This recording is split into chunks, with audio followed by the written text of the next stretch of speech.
রমজানে কোনো লোডশেডিং হবে না এবং আগামী গরমকালেও কোনো লোডশেডিং হবে না। যারা গ্রাহক আছেন তাদের জন্য জ্বালানির দাম বাড়বে না।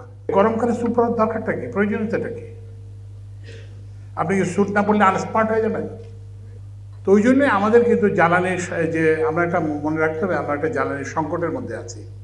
তো আমরা বলেছি যে এই গরমকালে কি বলে যে থার্মোস্ট্যাট 25 ডিগ্রির বা তার উপরে রাখতে হবে।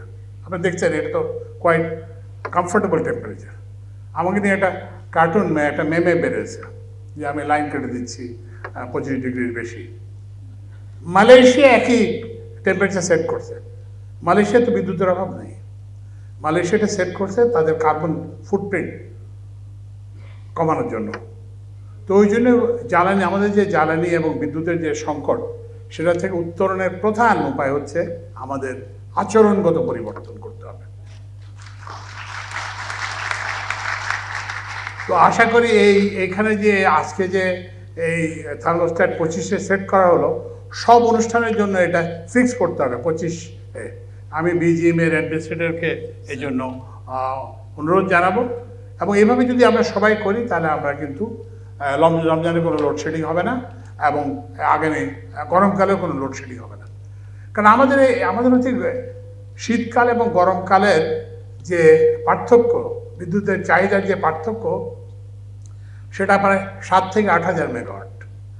এর মধ্যে 2,000 মেগাওয়াট আছে আমাদের ইরিগেশন লোড। তো ইরিগেশন তো আমরা বন্ধ করতে পারবো না খাদ্যের জন্য, কিন্তু এই যে কুলিং লোড 5,000, এটা তো কমানো যাবে এবং এটার একটা নিয়ন্ত্রণের একটা বড় উপায় হচ্ছে থার্মোস্ট্যাটকে কন্ট্রোল করা।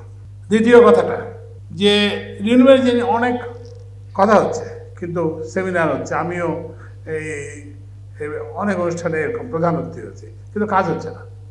তো এখন আমাদের কিন্তু এই যেটা বললাম যে এইসব কথাবার্তা, সেমিনার, এগুলো একটু কমিয়ে দিয়ে একটু কাজ করতে হবে। ইটকলকে আমাকে মনে হয় পথ হারিয়ে ফেলছে। ইটকল কিন্তু একটা ট্রেডিশনাল ফাইন্যান্সিয়াল ইনস্টিটিউশন না। ইটকলের প্রধান ম্যান্ডেট হচ্ছে মানুষকে সেবা করা। এই জন্যই কিন্তু আমাদের দাতারা এখানে কনসেশনাল লোন দেয়। ইটকল একটা আনঅ্যাম্বিশিয়াস অর্গানাইজেশনে পরিণত হয়েছে। আজকে যে লক্ষ্যমাত্রা 300 মেগাওয়াট, আজকাল পৃথিবীতে কোথাও 100 মেগাওয়াটের লক্ষ্যমাত্রা নির্ধারিত হয় না। আজকাল সব জায়গাতে এটা লক্ষ্যমাত্রা নির্ধারিত হয় হাজার মেগাওয়াটে। এই ধরনের প্রতিষ্ঠান নিয়ে তো চলবে না, এই ধরনের প্রতিষ্ঠান তো কার্যকর না। ইটকলের সবাই এখন অফিস, আদালত, সেমিনার এগুলো নিয়ে ব্যস্ত। আপনি শহরে বসে বিজিএমে যে সেমিনার করে বিজিএমের সেমিনার বাড়বে না, রিনিউয়েবলের যে প্রসার করবে না। জ্বালানি খাতে আমাদের একটা সংকট আছে, আপনারা জানেন। আমাদের কি বলে যে জ্বালানির পরিমাণ দরকার হচ্ছে 4,000 মেগাওয়াট এবং আমরা সেখানে 2,800 মেগাওয়াট MMCFD দিয়ে থাকি। এর কারণ হচ্ছে আমাদের মজুদ কমতেছে গ্যাসের এবং গ্যাসের উৎপাদন কমতেছে এবং আমরা সেই ঘাটতিটা এলএনজি আমদানি করে মিট করতেছি। তো এখন আমরা এলএনজি আমদানি করবো 70 টাকায়, আর আপনাকে কত টাকায় দেবো? আপনারা সমালোচনা করতেছেন যে জ্বালানির দাম বাড়ানো যাবে না। আমরা বলছি যে যারা গ্রাহক আছেন তাদের জন্য জ্বালানির দাম বাড়বে না, কিন্তু যারা ভবিষ্যতে জ্বালানি নেবেন কিংবা যারা বাড়তি জ্বালানি নেবেন চাইবেন তাদেরকে দিতে। কারণ আমি তো সরকার তো আপনাকে 70 টাকায় জ্বালানি আমদানি করে 30 টাকায় দিতে পারবেন। আপনারা ব্যবসায়ী হিসেবে আপনারা তো সেটা নিজেরাও সেটা করবেন না। কারণ মূল্যের একটা কারণ আছে। মূল্যের একটা কারণ হচ্ছে যে আপনি দেখবেন যে আপনার এই মূল্যে, এই জ্বালানি মূল্যে আপনার ইন্ডাস্ট্রি ভায়াবল কিনা। তারপরে হচ্ছে মূল্যের আরেকটা উদাহরণ হচ্ছে যে আপনি চয়েস দেখবেন যে অল্টারনেটিভ আমার কি আছে। আপনি যদি কি বলে যে এই গ্যাস ব্যবহার না করে, ন্যাচারাল গ্যাস ব্যবহার না করে আপনি এলপিজি ব্যবহার করতে পারেন কিনা। মনে রাখবেন যে সব কিছুর একটা বিকল্প আছে। রেলে যখন ধর্মঘট হলো তখন আমি বিআরটিসির 40টা বাস নামাই দিলাম। আপনার রেলের ধর্মঘট থেকে ওরা পিছিয়ে গেল কেন? সব কিছুরই একটা বিকল্প আছে। এই বিকল্পকে আপনাদের ভাবতে হবে।